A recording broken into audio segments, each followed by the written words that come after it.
Eh ben Christian Cataldo est Christian en direct avec nous. Bon, bonsoir Christian. Bonsoir. Bonsoir. Bienvenue. Ouais, on t'entend bien. Bon, et t'as dû entendre les propos de Dugas, là. Est-ce que toi, déjà, à la base, dans ton groupe de supporters, il y a des gens qui ont fauté? Écoute, écoutez l'équipe là, tout ce que vous êtes présents. Je sais pas ce qui lui arrive à Dugas, il a fumé un peu trop de pétard, je crois, là, il est pas bien. Ce qu'on a, nous, bon, moi déjà, j'ai 3 sentiments depuis hier soir. Le premier, c'est que je suis dégoûté. Le deuxième, c'est que j'ai honte. Et le troisième, c'est que je suis en colère. Voilà, je suis dégoûté parce que c'était une fête, on voulait voir ce match, on avait envie de voir ce match. Les supporters et les groupes de supporters avaient envie de voir ce match. Ça s'est passé à 19h ou 19h15, il y avait déjà au moins 50 000 personnes dans le stade. Donc tous les gens des groupes de supporters, pratiquement tous les gens des groupes de supporters étaient dans le stade. Mais ça, je reviendrai après sur ce qu'il a dit, Dugas. J'ai honte parce que c'est encore, ça nous retombe dessus parce on met tout le monde pareil. Voilà, il s'est passé ça, c'est vrai. Ça nous des Marseillais qu'on fait ça. Ça nous des gens qui étaient là. Je sais même pas si c'est des gens qui venaient vraiment au stade. Ça, on le sait pas. Peut-être, hein, aussi. Et j'ai honte parce que ça retombe sur Marseille, sur notre club. Et moi, c'est pas ça à Marseille, c'est pas ça l'OM pour moi. Parmi les interpellations, vous ne connaissez aucun des personnes qui ont été interpellées. Écoutez-moi, laissez-moi finir de parler. Essayez de ne pas me couper. Vous parlez pendant 1 heure. J'ai 5 minutes, alors je vais. Vas-y. Il n'y a pas de souci, mais on pose des questions aussi, Christian. Que ça va encore nous retomber dessus, à nous, les groupes de supporters, alors que là, on est vraiment hors sujet, on est hors concours. Parce que on va parler aussi du parcours des bus, par où ils sont passés. J'ai entendu le ministre ce matin qui disait que c'était la faute du club. Mais c'est sur la voie publique, c'est à 500 mètres du stade qui se sont fait caillasser. Qui c'est qui régit la voie publique? C'est l'ordre public, c'est les forces de police.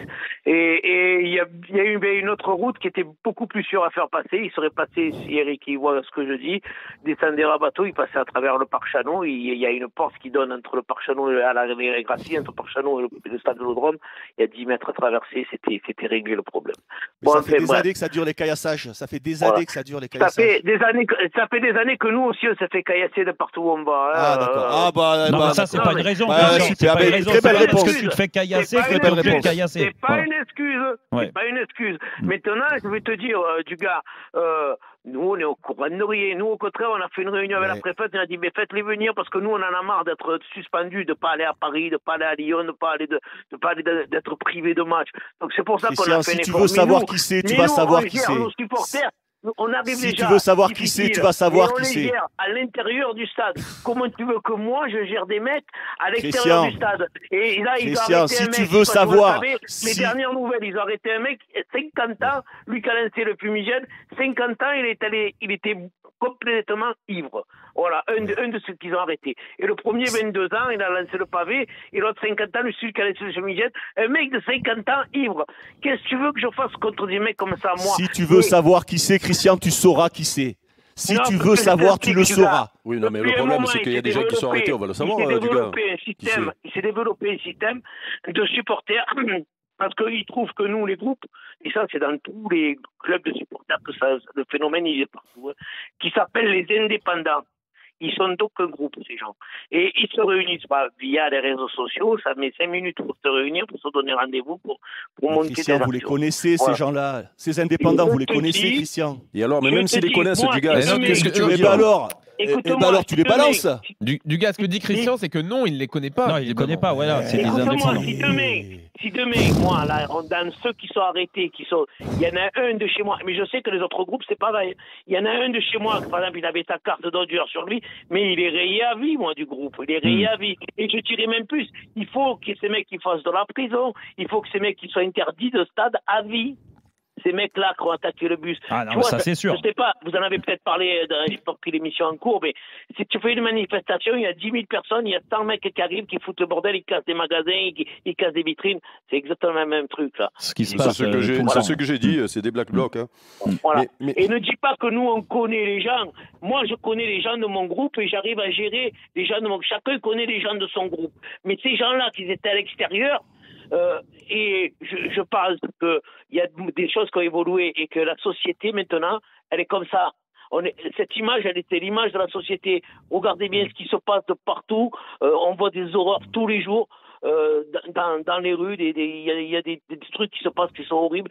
Eh ben là c'est pareil. C'est pour ça que moi je suis dégoûté parce que ça va encore retomber dessus cette histoire. Et nous on fait tout.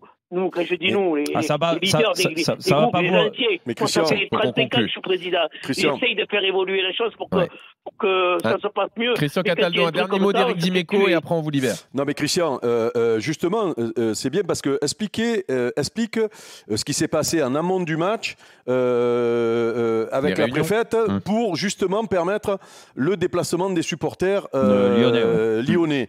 Parce que normalement il n'y avait pas de déplacement. Vous vous êtes mis d'accord avec la préfète et les clubs de supporters lyonnais pour que ça se passe bien. Donc il faut pas être, il y avait un déplacement parce que l'année passée ils leur ont donné 200 places. Ils sont venus l'année passée, mais c'était pas les mêmes supporters qui sont venus parce que comme il n'y avait pas assez de places, ils ont fait comme nous. Quand nous on nous propose un endroit, vous allez, on vous donne 150, 200 places, on dit ben c'est pas la peine parce que nous dès qu'on se déplace, on est 1000 ou 1500 et on remplit toutes les zones. Là l'année passée, les supporters, les groupes de supporters ont dit non, on se déplace pas à 200 places, donc ils sont venus des supporters un peu lambda.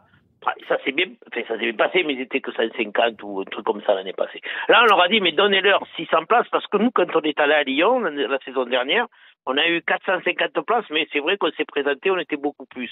Ouais. Et ils nous ont fait rentrer dans le stade, et ça s'est relativement bien passé, faut le reconnaître. Okay. Donc, on a dit, nous, les groupes supporters, on a dit, comme ils nous ont laissé rentrer à 600, eh ben, donnez-leur 600 places, comme ils voulaient 600 places pour venir, donnez-leur 600 places, ils viennent dans le stade, et nous, on va gérer dans le stade nos abonnés pour que, bon, bien sûr, c'est OM Lyon, hein, c'est comme OM Paris, c'est pas un match voilà. Ouais. Et oui, c'est chaud, tout ça et tout. Mais ça, c'est normal, c'est le grédient du foot. Christian, il faut qu'on parle pendant une heure, nous, juste après vous. Qu'est-ce que tu veux qu'on fasse, nous, les gens à l'extérieur? Qu'est-ce que vous voulez qu'on fasse? Les flics, ils peuvent pas, ils n'ont pas pu gérer cette action. Tu veux que nous, les groupes de supporters, gèrent cette action? Parce que maintenant, dans tous les groupes, dans tous les clubs, il y a des indépendants qui se prennent. Des gens qui font partie d'aucun groupe, qui se réunissent sur les réseaux sociaux. C'est comme tous ceux qui se prennent rendez-vous, qui se vont se faire les bastons. Christian, moi, je finis là-dessus. Moi, je pense que déjà, c'est un mal pour un bien d'avoir annulé le match, parce que quand je vois la réaction, et on en parlera tout à l'heure, des supporters lyonnais, les 600, là, les fameux 600, enfin, peut-être pas 600, je vois l'agressivité qu'ils avaient, mais imagine juste que si Lyon avait gagné le match à l'intérieur, comment ils sortaient avec 60 000 Marseillais. C'est vrai, avec les saluts nazis dont on a parlé tout à l'heure. Christian Cataldo, merci d'être venu sur RMC en direct, patron des Dodgers. On n'en a pas parlé. Non, mais là... Oui, alors très vite, Christian, on est vraiment pris par le temps. C'est vrai que j'en parle même pas, c'est vrai qu'on a vu des saluts nazis. Oui, on en a parlé tout à l'heure. J'en parle même pas parce que je suis tellement dégoûté de ce qui s'est passé et que ça va me tomber encore sur le coin de la gueule. Que moi, je suis mal, ce soir, je suis mal. Parce que